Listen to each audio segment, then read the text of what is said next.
Hey y'all, and welcome to Culture Cult, where we are one podcast with 197 countries to explore stories and history from. I'm your host, Marie, and this week we are doing travel stories. So that's when you send in your best travel stories to be read aloud, and we hear from guests on their favorite travel stories also. So send in your favorite travel stories to our email, culturecultshow@gmail.com. And remember to comment, rate, and subscribe to the show. Cheers and enjoy.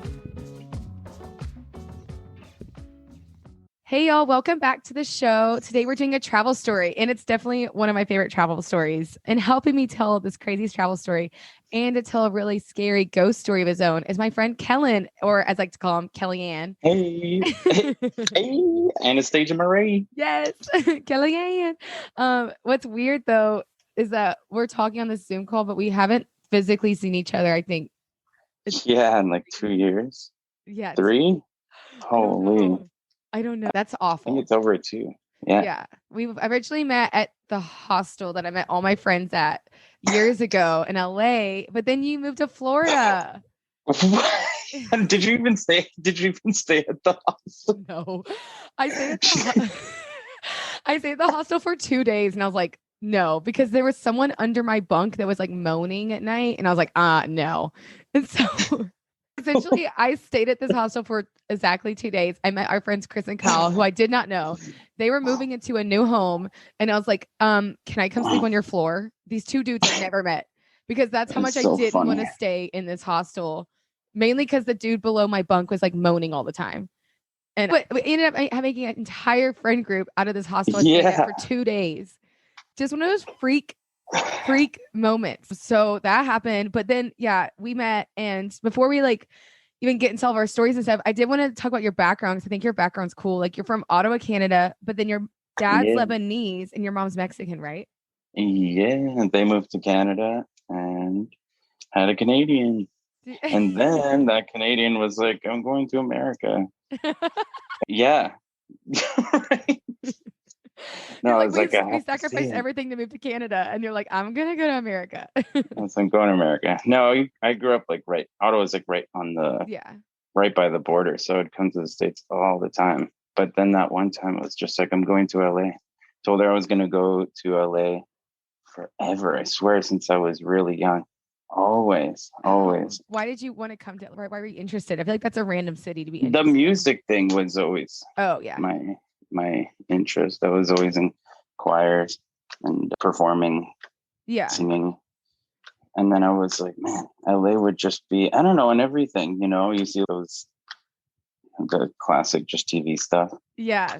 Yeah. LA looks really nice on TV. And then you come and there's like crackheads everywhere. You're like, what? Where was this on TV? Oh, yeah, how are they editing these people out? There's crackheads everywhere and all these fancy shows.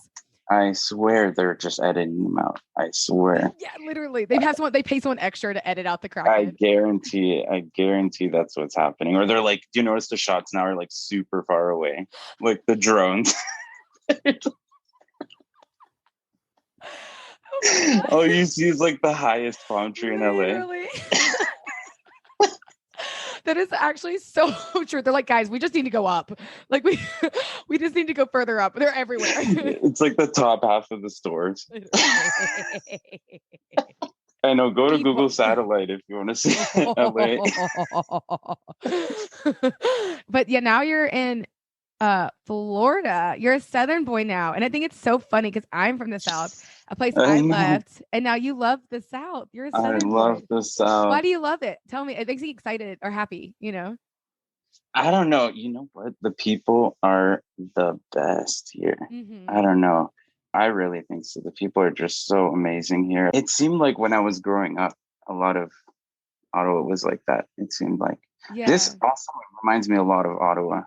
Really? The South. Yeah. The kind of people, I mean, the talking is different, but the way people, I don't know, the way people treat you is so nice. I love the people here. I love just very laid back.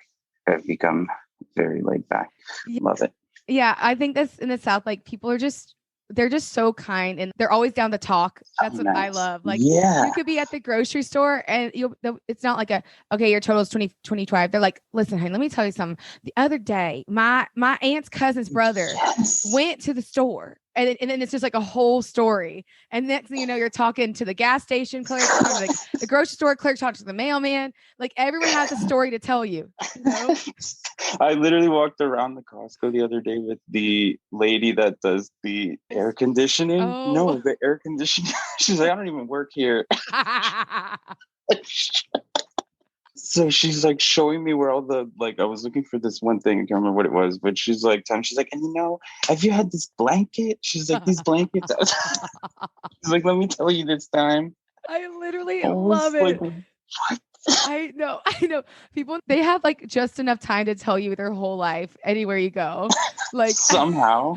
Yeah, the South is really, I do suggest the South, like for truly good hospitality. If you're in the United States, like go to Savannah, go to Nashville, go to Florida, all these places. Go to Georgia, Alabama. Yeah, if you want just people who just, especially if you're traveling alone, you'll meet a friend very quickly. Oh yeah. Very quickly. Everyone will be your friend. Yeah.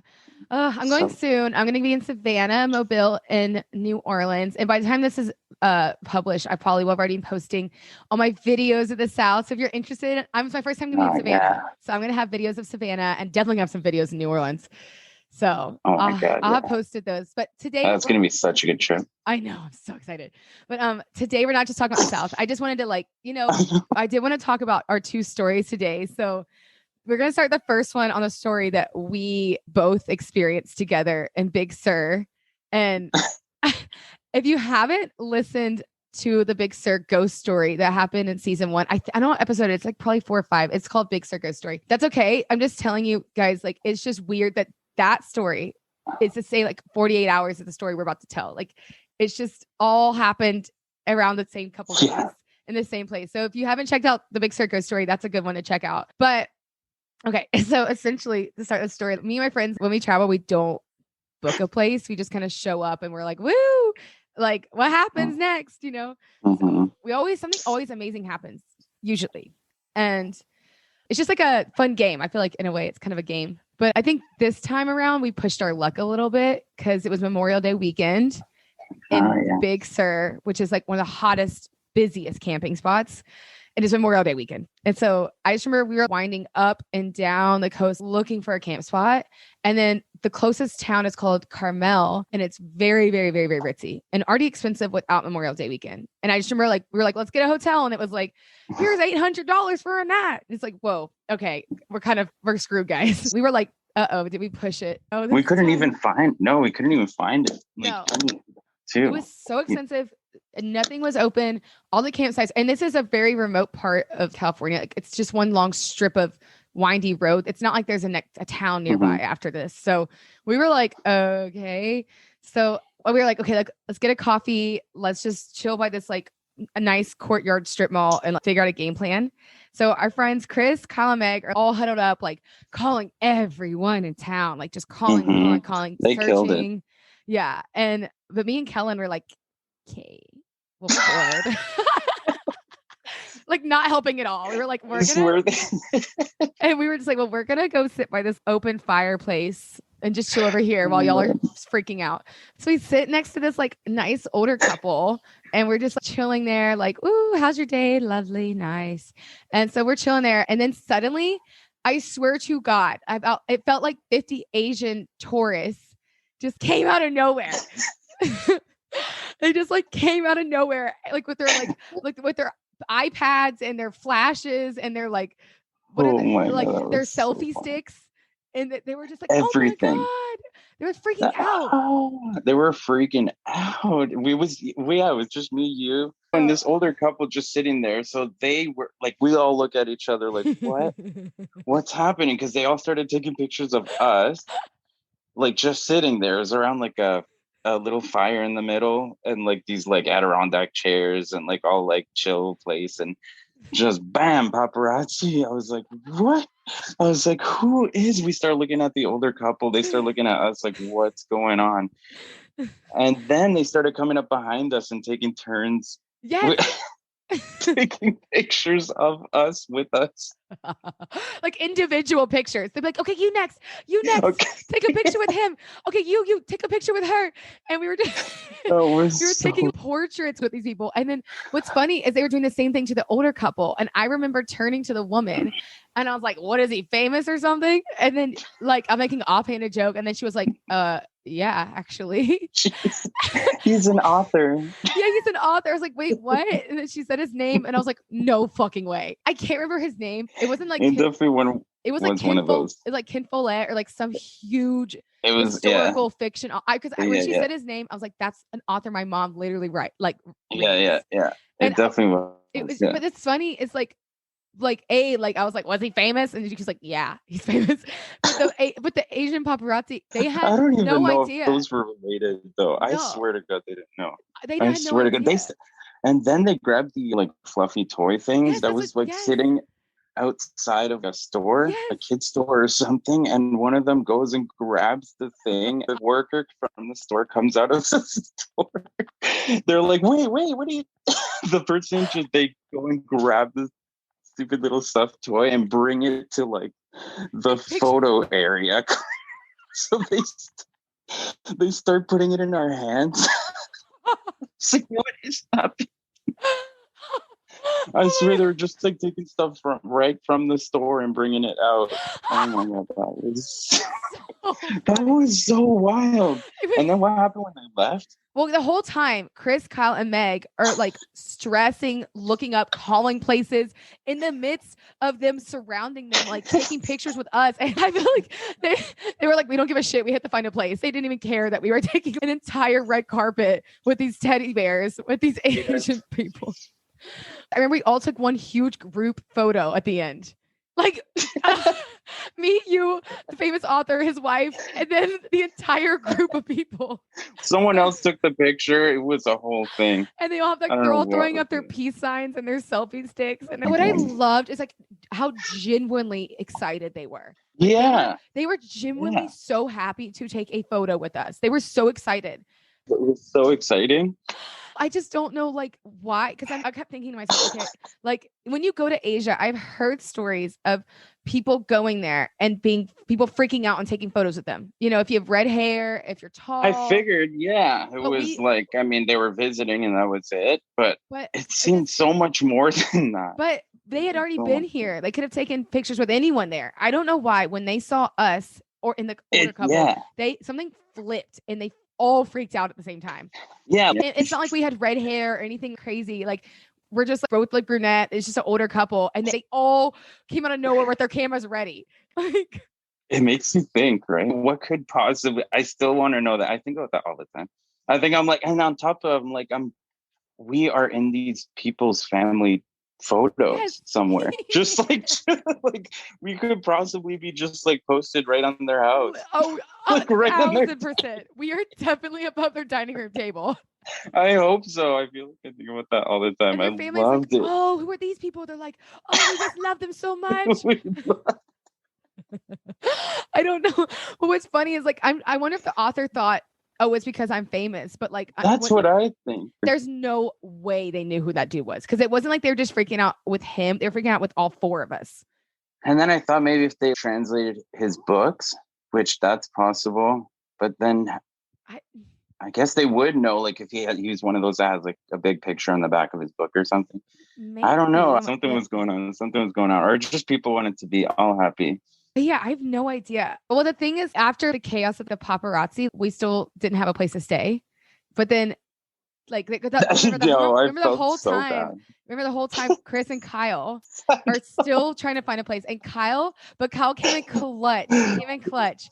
So somehow, during all this chaos, Kyle was calling around and he found us this beautiful old pink Victorian themed hotel. The entire hotel is like 1800s pink, like all pink. Everything was carpet, pink. It was walls, so cool. Pink. It was so awesome. And like those staircases that are like in the back and front, and they go to like a side room, and like there's this other nook over there. Oh, it's so cool. He found us this place in the middle of all that chaos. But yeah, that's pretty much our little Big Sur story, which it's just kind of weird that if you've listened to the Big Sur ghost story to think like this all was in the same time just so frame. unexplainable. Yeah, everything that happened was so just I don't know how we explained that. Even that ghost one, holy, like what was happening? The whole thing. That was so cool. I know. So if you go to Big Sur, it's just a very special place. Like there's a lot of energy there. There's a lot of energy. Yeah. Big Sur. And it's big in the SUR, not SIR. It's Big Sur. If you want to go you have to go there if you're visiting California and you're camping. I want to hear y'all's stories. Yeah, if you have a crazy Big Sur story, please email it in or DM the Instagram. But now we're going to get into our second part of the episode, which is going to be your story. But before we do that, we're going to jump into a trailer for a really, really good travel podcast. It's called the Winging It Travel Podcast. Enjoy. Hello and welcome to the Winging It Travel Podcast. This is a travel podcast where we're having conversations with new guests every Monday. This is an anecdotal, informative podcast for backpackers, travellers or anyone who's interested in travel. It's a casual style where there'll be stories to tell, tips to share and experiences to inspire. My name is James Hammond. I've travelled to 50 countries, done 3 work visas and planning to do a big worldwide trip later this year. I've met so many people on my travels in the last 10 years that I just have to get them on this podcast to get their stories on record and provide some tips for you for your trip. There'll be so much travel content coming your way in the next coming weeks, months and years that inspire you to book that trip that you've always wanted. Stay tuned for my weekly episode. Thanks. Okay, so we're back, y'all. We're going to get into my favorite thing ever, which is a ghost story, and it's Kellen's story. So Kellen, do you want to get into your I know I love telling this one to friends and people. Well, it didn't actually happen to me, but I saw the like aftermath of it. Yeah. My grandpa used to have this place in Mexico. If you've seen Mexico City, everything has like either a wall or gated or something with the door. So you pass that kind of gate, there's a big door to open for cars and then one in it to open for like a walking door. So you open that and there's the big area. There's like on the right is like a big patch of grass and then a long driveway that goes past the grass, past the house on the right. And then a kind of like workshop place that I guess my great grandparents used to use. And then a kind of smaller factory on the right. So there's all this when all the cousins, like a bunch of us in Mexico, my family's pretty big there. We would play this game. We'd all go to my grandpa's and we'd play this game. So you go from the front of the driveway, like where the street is, and you have to go by yourself at night to walk to the end and go into the factory and touch the wall at the back. So there's been like stories from so many different people that have, I don't know, some pretty scary ones, honestly. So I went to my aunt's house because apparently my aunt's house is insanely haunted too. Oh, really? Well, I think she'd just gotten so comfortable with it. So I go back, we're pulling into my grandpa's place and I see my brother like coming back from all the way at the end of the factory, kind of on the driveway, like right beside the house. And he's back with my cousin, this guy Ulises, and then my other cousin, his sister had run out from the house to kind of come see them, and they all kind of met there and we were pulling in, so everyone was kind of meeting there beside the house. And my brother was like pale white, and I was like, what the? So I get out of the car and I start going up to him and I'm like, what happened? What's going on? And he was like pale white. My cousin was just like in shock. And my brother could not even speak. It was so strange. He was just out of words. It was like, it was so strange. So I was like, what is going on? So I asked my cousin, the girl there, the sister, what happened? And apparently they went and they were playing the game, I guess, when I left. And they were going, my brother and my cousin went together. And they were like late teens. They went to the back together. So they're in the back and they're all being tough and whatever. So they get into the factory and there's all these kind of string lights hanging. And there's like a little Virgin Guadalupe. So she's like hanging all the way, like a tiny little frame in the back. So it's like, it's obviously not enough to light up the factory. So it's still pitch black. But so you go touch the thing, they come back and my brother was like, whatever, they're hanging out in there. And so all of a sudden he hears this tapping of like wood, when wood taps together. and it kind of like makes that echoey boom sound. So he was like, what? And he looked at my cousin and he shines a light and he's standing right there. And they're both kind of looking at each other like, what, like you hear the wood, like what's going on? So turns to the corner. There's like a boiler area in the corner of the factory. And apparently some lady was standing on top of this wood and he said her foot was on top of one of the boards, and was tapping it and like staring right at them. Ew. And she was like tapping it together like an old lady. So I'm like, there's no way you can get into the house unless you got some kind of skills to jump over a wall, like a high wall. Yeah. And so like, and an old lady, like what she's standing inside of a factory there for. And then anyway, so they see her like kind of tapping the pieces of wood together, these like 2x4s, and they kind of froze from there. My cousin apparently saw it first, so he just started like jetting out. And my brother just boom zoomed past him. Like my cousin in the back with the sisters, she saw them just like flying out of the factory, kind of just dying scared. And that's exactly kind of when I was pulling in to the house. And nothing. They cannot explain what had happened. My aunt, like right away, of course, she was like, no, let's go. She literally was like, where? She's like, you saw a person? Let's go. She's like, what? You saw someone? Let's go to the back. We all went to the back. Nothing. It was so strange. Oh, you went and tried to see. We all went like with a bunch of lights. Like my aunt, all my cousins, they were inside because like you take your turns to go. Usually you go by yourself. Like, I mean, my aunt goes by herself for fun. So I don't know. I really think my brother always randomly sees things. Like when he was little too. And in our house, he saw some old man that no one's ever seen. And if you meet him, it's not like someone that would just all of a sudden just, whoa, like just freeze like that. It's just so strange because nothing else makes him get like that. I've never seen him like that other than like times like that. Or at my aunt's house, he had the aunt that I had went to go see her house. He'd seen stuff there. So strange. He's more sensitive to it. I think so. And it's so funny because he would like the last person that would want to be too. Yeah, some people are like, I wish. Like, I believe people because I've experienced it. Yeah. Like, if you haven't experienced it, it's kind of hard to explain. But like, also just like if it was like a real old lady, like how does she get up on there and where does she go? Like it's a wall. You have to at least 2 stories or a bit higher just to get into the area of the house and grass and factory area. Why does your family have a factory? Like, what's going on? What's your family's history? They used to make my great grandparents had a bunch of the houses on the block, but they used to do ketchup bottles and mustard bottles. And I actually, when I was younger, I would make them. They kind of they didn't still continue the business, but we used to just make them for fun. Yeah. They made a bunch of other stuff too. I don't remember what it was. I have to ask my mom. People lived on the property and like no one's like died there, I'm sure, making a ketchup bottle. No, I mean, I think Mexico City is just wildly haunted. Yeah. So it's so old. It's pretty insane. And even, I'm sure so much older than we really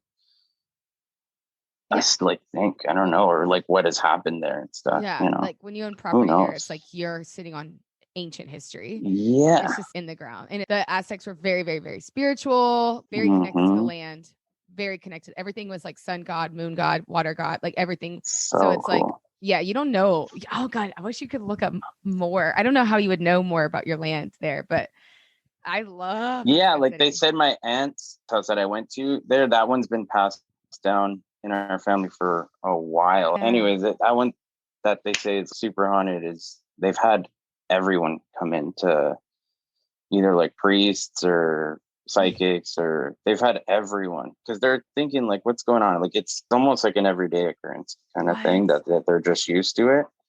But they've always had people come in kind of when my aunt was more just kind of taking it over and everything. She just wanted answers or something. They said some people think it's a bunch of gold or treasures buried under the house. I mean, you're not going to go destroy your house for potentially that. It's just a big hole. You're like, well, great. You're like, well. I mean, whatever. Build a new one. No. Yeah. No, the house is so cool. I love the whole setup. It's so classic Mexican. Tile everywhere. I love it. I love it. Can't wait to take you to these places. Yeah, especially and you love Mexico City. Mexico City is amazing. We're waiting to go.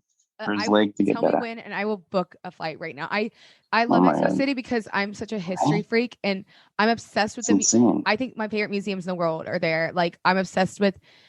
Oh my God, the colors and how into Aztec culture everyone is. They're really into their ancient culture. You know. Yeah. It's really everywhere. It's so cool. We're waiting to go. Probably like really soon. So. If you tell me, and I'll be there. Because where I went to Mexico City was a little bit outside of the city. I was in Chalco, and I didn't do the party life. I definitely stayed with my ex-boyfriend's family, and it was very wholesome. And I got to see like the real Mexico. Yeah. That's like kind of what Mike got to see. So I'm so happy he got to see. Like, my aunt was there, and my other aunt was like a block away, and we had to go between like the two. My mom had come. So it was like a whole, like, we just sat like with my aunts and my mom while they're just all talking. Yes, that's all we so did. Cute. Yeah, it's so cute. To get to the bathroom or the shower, I guess you could walk down his family's long driveway, but instead everyone jumped the wall. So instead you had to climb the wall with all your toiletries and your towel. And your your panties, everything, and you had to jump the wall. And then his uncle would be like drinking coffee. He'd be like, "Hola."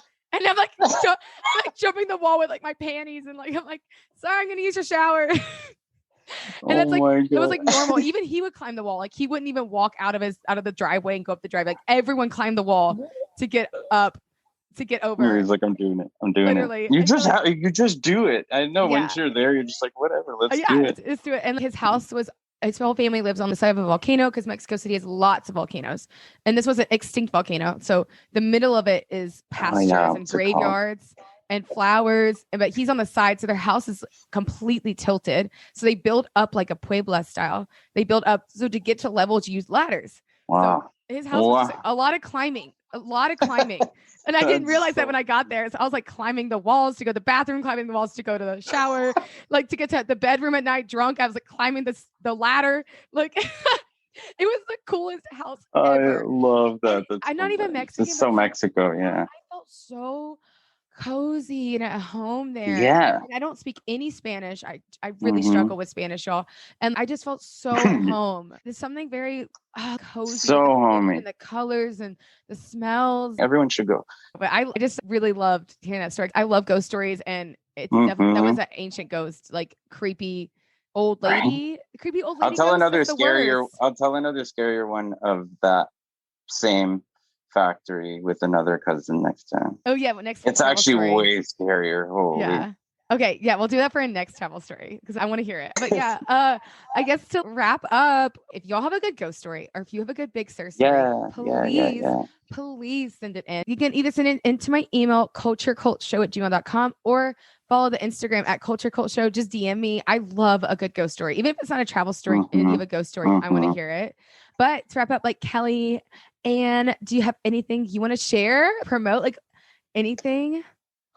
Oh man. You just bought a house. Oh my God, yeah. Got the house. Well, clearly I'm going to start my HGTV show soon. Yeah. With my house. Guys, I'm like always doing work stuff these days. Okay, so where can people follow you if they want to watch your...